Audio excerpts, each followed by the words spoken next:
بسم اللہ الرحمن الرحیم۔ السلام علیکم۔ حضرت ایوب علیہ السلام رومی نسل تھے اور ان کا نسب نامہ حضرت ابراہیم علیہ السلام سے ملتا ہے۔ ارشاد باری تعالیٰ ہے، اور اس ابراہیم کی اولاد میں سے داؤد اور سلیمان اور ایوب اور یوسف اور موسیٰ اور ہارون ہیں۔ آپ علیہ السلام ان انبیاء کرام میں شامل ہیں جن کا نام لے کر ان پر وحی نازل ہونے کا ذکر کیا گیا ہے۔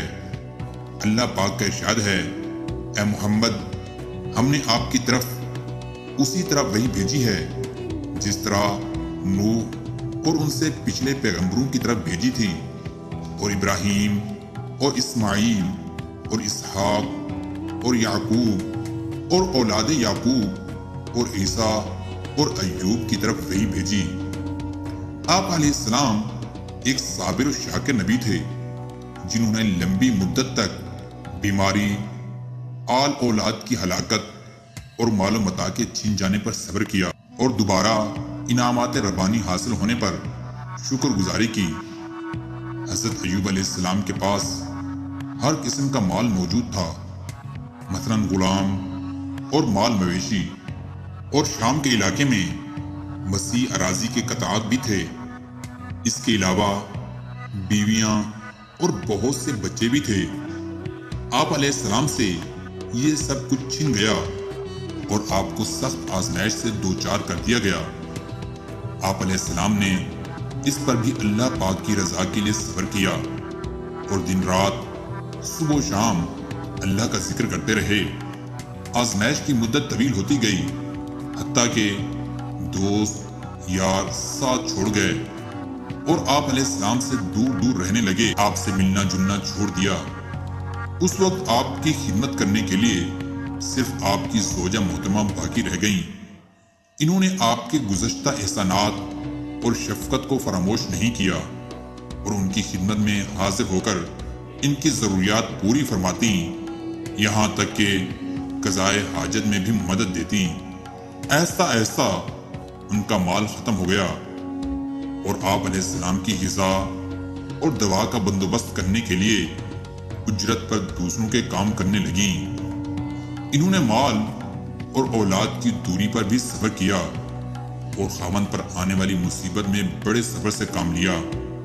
ایک زمانے میں وہ نعمتوں سے مالا مال تھیں اور ان کا احترام کیا جاتا تھا، پھر تنگدستی آئی اور انہیں لوگوں کی خدمت کرنا پڑی۔ اس کے باوجود وہ ثابت قدم رہیں۔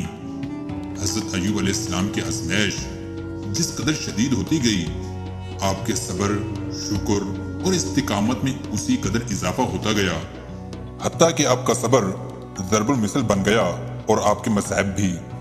سدی رحمۃ اللہ علیہ تفسیر ابن کثیر میں سورۃ الانبیاء آیت 84 کی تفسیر میں بیان کرتے ہوئے فرماتے ہیں کہ حضرت ایوب علیہ السلام کے جسم سے گوشت جھڑ گیا تھا، صرف ہڈیاں اور پٹھے باقی رہ گئے تھے۔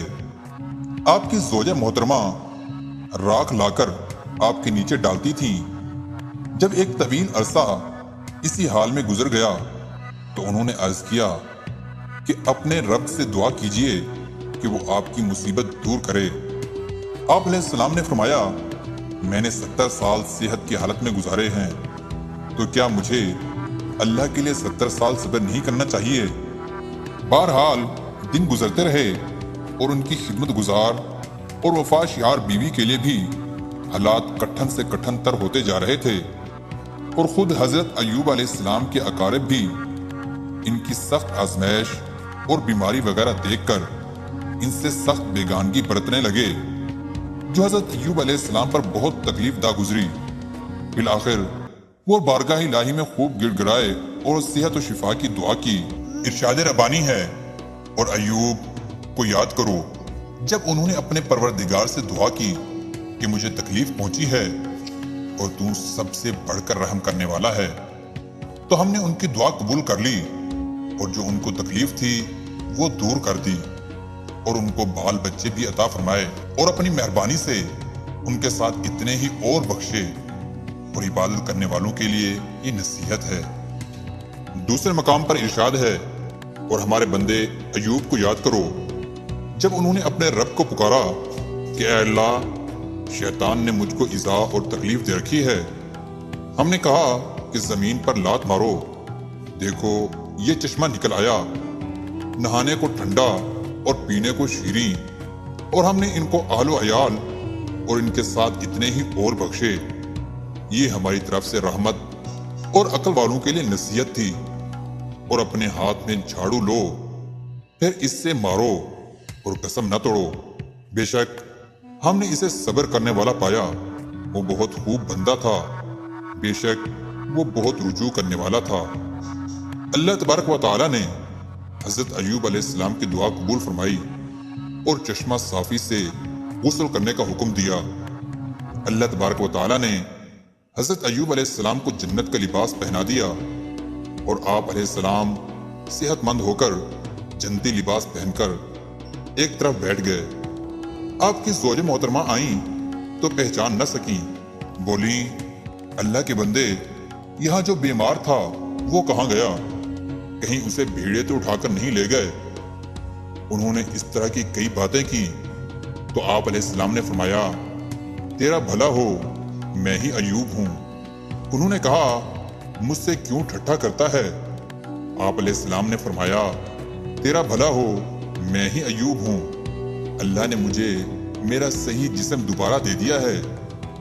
اللہ تبارک و تعالیٰ نے آپ کی طرف وحی نازل فرمائی کہ میں نے تجھے تیرے اہل اور مال دوبارہ دے دیے ہیں اور ساتھ اتنے ہی اور دے دیے ہیں۔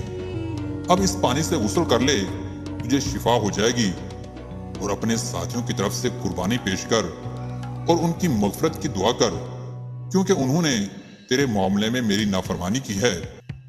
حضرت ایوب علیہ السلام غسل فرما رہے تھے کہ سونے کی ٹڈیوں کا ایک جھنڈ آپ پر آ گرا اور وہ مٹھیاں بھر بھر کر کپڑے میں ڈالنے لگے۔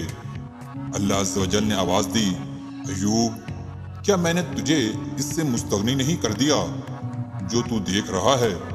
انہوں نے عرض کیا جی ہاں یا رب، لیکن میں تیری برکت سے مستغنی نہیں ہو سکتا۔ حضرت ایوب علیہ السلام نے کسی بات سے ناراض ہو کر دعا فرمائی تھی کہ جب وہ صحیح ہوئے تو اپنی بیوی کو 100 کوڑے ماریں گے۔ اللہ پاک نے فرمایا کہ وہ کوڑے نہ ماریں مگر اپنی قسم پوری کریں، اور 100 شاخوں والی ٹہنی لے کر مارنے سے قسم پوری ہو جائے گی۔ یہ ایک خصوصی رعایت تھی اس بندے کے لیے جو تقوی اور اطاعت الہی پر پختہ رہا، اور اس خاتون کے لیے بھی جو اللہ کی رضا کے لیے نیکی کی راہ پر صبر و استقامت سے قائم رہ کر تمام دکھ جھیلتی رہی۔ اللہ تبارک و تعالیٰ ان سے راضی ہوا۔ روایت ہے کہ اللہ پاک قیامت کے دن دولت مندوں پر حضرت سلیمان علیہ السلام کے ذریعے سے، غلاموں پر حضرت یوسف علیہ السلام کے ذریعے سے، اور مصیبت زدوں پر حضرت ایوب علیہ السلام کے ذریعے سے اتمام حجت فرمائے گا۔ حضرت ایوب علیہ السلام کی وفات کے وقت آپ نے اپنے بیٹے حمل کو اور ان کے بعد اپنے دوسرے بیٹے بشر بن ایوب کو اپنا جانشین مقرر فرمایا۔ بہت سے لوگ اسی کو ذوالکفل سمجھتے ہیں، جسے بعض حضرات نے نبی قرار دیا۔ واللہ اعلم بالصواب۔